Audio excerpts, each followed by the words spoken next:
اللہ کے پیارے نبی علیہ السلام سیدنا حسن اور حسین حسنین کریمین رضی اللہ عنہما و ارضاہما سے اس قدر محبت کرتے ہیں. اللہ کے پیارے نبی کا سب سے زیادہ دنیا سے بے التفاتی کا منظر وہ ہوتا تھا جب آپ نماز میں ہوتے تھے، جب آپ نماز میں کھڑے ہوتے. کان لہو عزیز کعزیز المرجل، تو آپ کے سینے اتھر سے رونے کی یوں آوازیں نکلتی جس طرح ہنڈیا کے اندر پانی بوائل ہو کے کھولتا ہے. آپ کے سینے سے اس طرح گڑگڑانے کی، گڑ گڑانے کی، رونے کی، سسکیاں آہیں بھرنے کی آوازیں بلند ہو جاتی. دنیا و ما فیہا سے بے خبر ہو جاتے، ساری توجہ رب کریم کی طرف ہو جاتی. لیکن جنت کے ان شہزادوں سے اللہ کے نبی کو اتنا پیار تھا کہ نماز کے اندر بھی اپنے نواسوں سے پیار کیا کرتے تھے، محبت کیا کرتے تھے.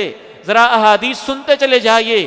صحابی رسول، صحابی جلیل رضی اللہ تعالی عنہ و ارضاہ سنن نسائی کے اندر ایک حدیث بیان کرتے ہیں، اور اس حدیث کو پڑھ کے تو میں حیران رہ جاتا ہوں.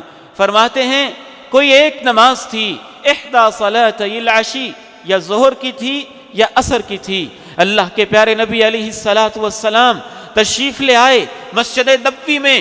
سنن نسائی کی اس روایت پہ غور کرتے چلے جائیے گا، اور ساتھ اپنے ایک نواسے کو بھی لے آئے. یا حسن تھے یا حسین تھے، ان دونوں میں سے کوئی ایک تھا. اس صحابی کو یاد نہیں رہا تو اس نے پورا منظر جیسے تھا پوری امانت داری کے ساتھ امت تک پہنچایا. کہا کوئی ایک نماز یا ظہر کی تھی یا عصر کی تھی، اور آپ کے نواسوں میں سے کوئی ایک نواسا یا حسن تھے یا جناب حسین تھے. ان کو آپ نے ساتھ لیا، نماز کروانا شروع کر دی.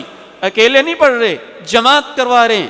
امام ہیں، مصلی امامت پہ کھڑے ہیں، روضۃ من ریاض الجنہ کے اندر کھڑے ہیں، نماز کی حالت میں ہیں. نواسے کو پاس بٹھایا، اور یہ بچے معصوم بچے، پیارے سے بچے، ظاہر ہے آپ اندازہ کر لیجئے کہ 2 ہجری میں نکاح ہوا، 3 ہجری میں سیدنا حسن، 4 ہجری میں سیدنا حسین، 11 ہجری میں اللہ کے پیارے نبی فوت ہو جاتے. آپ کی پوری زندگی کے اندر ان دونوں جنت کے شہزادوں کی عمر بس اتنی ہی تھی. 5 سال 6 سال کے یہ معصوم بچے ہیں. آپ ان کو یہاں مصلی امامت پہ اپنے پاس بٹھا لیتے ہیں. اللہ کے پیارے نبی علیہ السلام جب سجدے میں جاتے ہیں تو یہ آپ کے اوپر بیٹھ جاتے ہیں. صحابی کہتے ہیں لمبا سجدہ کیا، اتنا لمبا سجدہ، اتنا لمبا سجدہ، اتنا لمبا سجدہ کہ مجھے خطرہ محسوس ہونے لگا کوئی ایمرجنسی نہ ہو، کوئی مسئلہ نہ بن گیا ہو، کوئی پریشانی نہ ہو، کسی دشمن نے کوئی عداوت نہ کر دی ہو. یہ اہل اسلام کا ایسا امتیاز رہا ہے کہ ان کے دشمن جانتے ہیں کہ ان مسلمانوں کو نماز سے بڑی محبت ہے، اور مسلمانوں کے خلاف سازشیں نماز کی حالت میں کرتے ہیں. حتیٰ کہ مشرکین نے ایک مشورہ بھی کیا تھا نماز عصر کے وقت کہ ان کی ایسی نماز کا وقت ہونے والا ہے جو ان کو دنیا کی ہر چیز سے اپنی اولادوں سے پیاری لگتی ہے، جب یہ نماز پڑھنے لگیں ان پہ دھاوا بول دینا. یہ صحابی کہتے ہیں مجھے خطرہ لاحق ہوا، میں اپنی طرف سے یہ کہنے کی ہمت نہ کرتا، لیکن صحابی نے ایسے بیان کیا ہے ویسے میں عرض کر رہا ہوں. سنن نسائی پڑھ کے دیکھیے گا. یہ صحابی کہتے ہیں کہ میں نے سجدے کی حالت میں پریشان ہو کے اپنے سر کو اٹھا کے دیکھا کہ کیا وجہ ہے، اللہ کے پیارے نبی علیہ السلام نے اتنا لمبا سجدہ کیوں کر دیا. شارحین حدیث نے اس حدیث سے باقاعدہ اس مسئلے کا استنباط کیا ہے کہ اگر کوئی ایمرجنسی بن جاتی ہے تو ہماری شریعت میں اتنی رعایت اور سہولت موجود ہے کہ ایمرجنسی کے اندر انسان دائیں بائیں نماز کی حالت میں جھانک کے مجبوری کی وجہ سے ایمرجنسی کے اندر دیکھ سکتا ہے کہ کیا مسئلہ ہے. کوئی سانپ آ گیا ہے، کوئی بچھو آ گیا ہے، کوئی اس طرح کی چیز آ گئی ہے، تو نماز کی حالت میں بندہ آگے پیچھے دیکھ سکتا ہے. ان کے لیے تو اس سے بڑی ایمرجنسی کیا ہو سکتی تھی کہ ان کے ذہن میں خیال آ رہا تھا کہیں اللہ کے نبی کو کوئی پریشانی لاحق نہ ہو گئی ہو. سجدے کی حالت میں کہتے میں نے سر اٹھا کے دیکھا تو یہ جنت کے شہزادے اللہ کے پیارے نبی کی کمر پہ بیٹھے ہوئے تھے، اور آپ سجدے کی حالت میں تھے. نماز سے فارغ ہوئے، باقی صحابہ نے بھی اس بات کو محسوس کیا کہ آج ایک سجدہ بہت ہی لمبا تھا. پوچھنے کی ہمت کی, اے اللہ کے پیارے نبی علیہ السلام, کوئی پریشانی تو نہیں ہو گئی تھی, کوئی مسئلہ تو نہیں بن گیا تھا, کوئی وجہ تو نہیں بن گئی تھی؟ آپ علیہ السلام نے فرمایا, نہ پریشانی تھی, نہ ایمرجنسی تھی, نہ جبریل وہی لے کے آیا تھا, کل ذالک لم یکن, کچھ بھی نہیں ہوا تھا. ان ابنی ارتحلنی فکرہت ان اعجلہ حتی یقضی حاجتہ, میرے اس بیٹے نے مجھے سواری بنا کے میرے اوپر سوار ہو گیا تھا.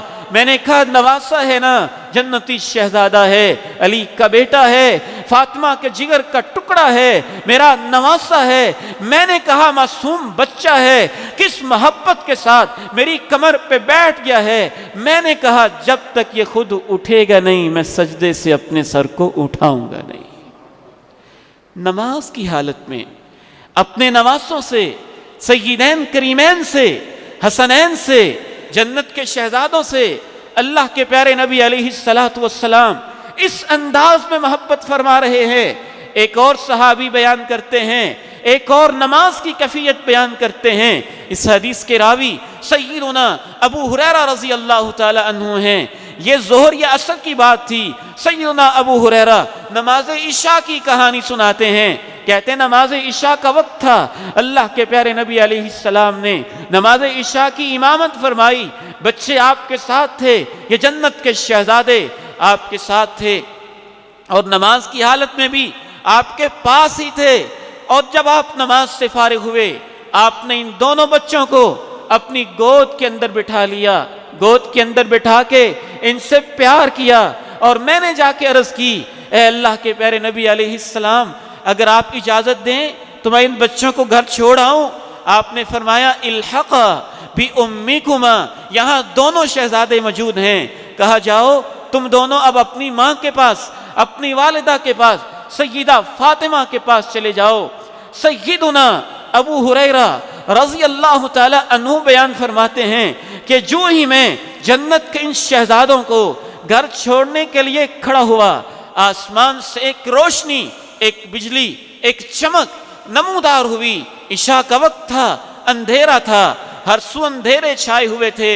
رب العالمین کو بھی اللہ کے پیارے نبی کے ان نواسوں سے اتنی محبت ہے کہ اللہ کے پیارے نبی کے نواسوں کے لیے آسمانوں سے بجلی چمکتی ہے. سیدنا ابو ہریرہ کہتے ہیں کہ جب تک میں جنت کے شہزادوں کو گھر چھوڑ کے نہیں آیا, آسمان پہ وہ روشنی موجود رہی.